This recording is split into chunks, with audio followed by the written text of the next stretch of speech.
Hello बच्चों, let's read the question. The question says identify the challenges to democracy in the following descriptions. यानी ये जो statements आपको दिए गए हैं इसमें से आपको बताना है कि कौन सा स्टेटमेंट कौन से डेमोक्रेसी के चैलेंज की बात कर रहा है. ऑल्सो सजेस्ट पॉलिसी या फिर institutional mechanism to deepen democracy in the given situations. और साथ ही आपको सजेशन देना है या कोई ऐसा इंस्टीट्यूशन मैकेनिज्म बताइए जिससे कि आप डेमोक्रेसी को और ज्यादा मजबूत कर सके जो नीचे दी हुई सिचुएशंस है इसमें. So the first sentence says, following a high court directive, a temple in Odisha that had separate entry doors for Dalits and non-Dalits. यानी वो ये कह रहा है कि ओडिशा में एक मंदिर है जिसमें जो एंट्री गेट्स हैं वो दो एंट्री गेट्स है. यानी एक एंट्री गेट से एक दरवाजे से दलित अंदर जाते हैं, दूसरे से नॉन दलित जाते हैं. Allowed entry for all from the same door. यानी ये जो हाई कोर्ट ने जो डायरेक्शंस दिए उसमें उन्होंने बोला कि सभी लोगों को मंदिर के अंदर एंट्री एक ही दरवाजे से दी जाएगी. तो the answer is, the challenge इसमें कौन सा है आइडेंटिफाई करते हैं. So the challenge is to democracy.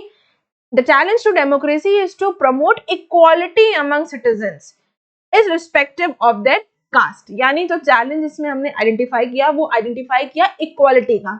Equality क्यों कह रहे हैं? क्योंकि इसमें दलित्स के लिए अलग दरवाजा है, नॉन दलित्स के लिए अलग दरवाजा है. तो यानी दोनों को इक्वालिटी, यानी दोनों को एक तरीके से इक्वालिटी से ट्रीट नहीं किया जा रहा है. Irrespective of their caste. इस बेस पर कोई इस बेस को कास्ट को बिल्कुल भी बेस मानकर उसने डायरेक्शंस नहीं दिया. एक डायरेक्शन दिया कि चाहे दलित हो चाहे नॉन दलित हो दोनों को एक ही दरवाजे से एंट्री दी जानी है. Apart from the fundamental rights in the constitution and various legislations. यानी हम देखते हैं कि हमारे कॉन्स्टिट्यूशन में जो फंडामेंटल राइट्स दिए गए हैं उसकी बात करें, साथ ही साथ कई सारे कानून भी बनाए गए हैं.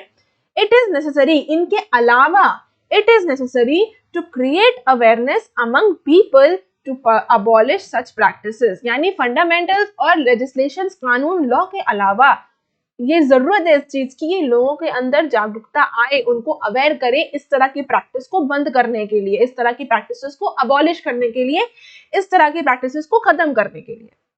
The next question, next sentence is, a large number of farmers are committing suicide in different states of India. यानी वो ये कह रहा है कि इंडिया के अलग अलग स्टेट्स में बड़े पैमाने पे लार्ज नंबर पर किसान भाई लोग क्या कर रहे हैं, आत्महत्या कर रहे हैं, सुसाइड कर रहे हैं. तो इसमें किस चीज का चैलेंज आ गया सामने? The challenge to democracy is to remove poverty. गरीबी की वजह से, यानी यहाँ पर हालत है भुखमरी की. The challenge to democracy is to remove poverty, particularly in the rural areas. यानी जो चैलेंज सामने आया डेमोक्रेसी के लिए वो आया गरीबी का, पॉवर्टी का, और खास तौर से ग्रामीण क्षेत्रों में, रूरल एरियाज में. In order to resolve this problem, और अब इस प्रॉब्लम को रिजॉल्व करने के लिए इसका सोल्यूशन क्या है? PDS system should be strengthened. PDS system क्या होता है? पीडीएस सिस्टम है पब्लिक डिस्ट्रीब्यूशन सिस्टम. यानी जो राशन कार्ड, राशन की दुकानें आप देखते हैं ये है पीडीएस सिस्टम. तो इस सिस्टम को मजबूत करने की जरूरत है. Subsidize formal sector loan should be given. वो ये कह रहा है कि फॉर्मल सेक्टर से लोन देना चाहिए, that to subsidize formal sector loans. Formal sector loan का मतलब हुआ कि जो बैंक से दिया गया लोन होता है, सोसाइटी से जो लोन मिलता है उसे फॉर्मल सेक्टर कहते हैं.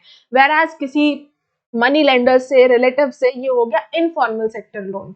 ठीक है, तो वो ये बोल रहा है कि फॉर्मल सेक्टर से क्योंकि यहाँ पर फॉर्मल सेक्टर में रेट ऑफ इंटरेस्ट कम होता है.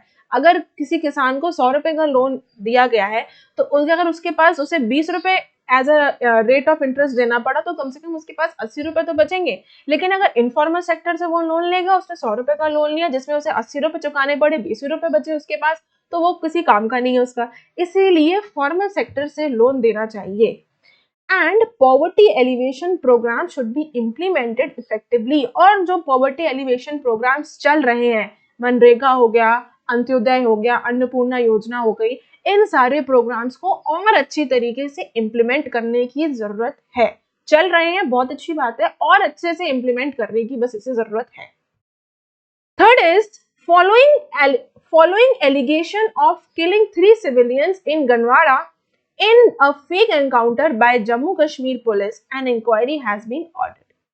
वो ये कह रहा है कि जम्मू कश्मीर पुलिस के ऊपर ये इल्जाम लगाया गया है, आरोप लगाया गया है कि उन्होंने गंडवाड़ा में 3 सिविलियंस को मारा एक फेक एनकाउंटर में। इसके लिए एक इंक्वायरी के आदेश जारी कर दिए गए हैं। So the answer is the challenge to democracy. अब इसमें कौन से चैलेंज की बात आ रही है? Is to ensure the dignity and freedom of an individual, यानी हर एक इंसान की उसकी अपनी एक इज्जत है, एक डिग्निटी है, साथ ही साथ उसको फ्रीडम है, आजादी है।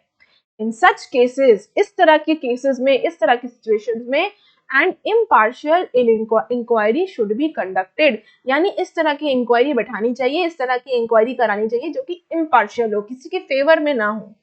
And severe punishment should be given to those, और उन लोगों को कड़ी से कड़ी सजा देनी चाहिए found guilty in the incidents, जो लोग इस इंसिडेंट में गिल्टी पाए गए।